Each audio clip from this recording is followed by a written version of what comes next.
Back now to our breaking news here in the Middle East. A massive explosion at the largest refugee camp in Gaza.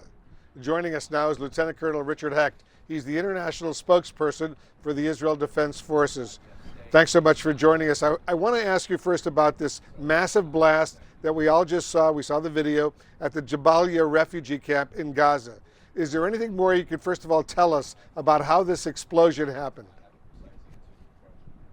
Hi, Wolf. Thanks for having me. So we'll be coming out in the next, hopefully, hour with more data, but I can update you now that there was a very senior Hamas commander in that area. Sadly, he was hiding, again, as they do, behind within civilians. And that's all I can say at this point. We're looking into it, and we'll be coming out with more data as we learn what happened there. So can you confirm it was an Israeli attack that destroyed a big chunk of that Jabalia refugee camp? Yes, I can. We were focused again on a target, a senior commander, Wolf, and we'll be updating you with more data as the hour moves ahead. But even if that Hamas commander was there amidst all those Palestinian refugees who are in that Jabalia refugee camp, Israel still went ahead and dropped a bomb there, attempting to kill this Hamas commander, knowing that a lot of innocent civilians, men, women, and children, presumably would be killed. Is that what I'm hearing?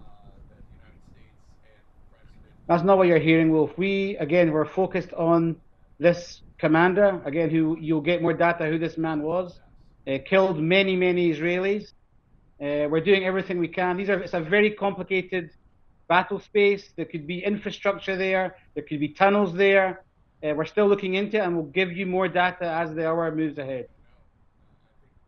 But you know that there are a lot of refugees, a lot of innocent civilians, men, women, and children in that refugee camp as well, right? This is the tragedy of war, Wolf. I mean, as you know, we've been saying for days, move south. Civilians that are not involved with Hamas, please move south. Yeah, I'm just trying to get a little bit more information. You knew there were civilians there, you knew there were refugees, all sorts of refugees, but you decided to still drop a bomb on that refugee camp attempting to kill the Hamas commander. By the way, was he killed? I can't confirm yet. There'll be more updated. Yes, we know that he was killed. About the civilians there, we're doing everything we can to minimize. I'll say it again.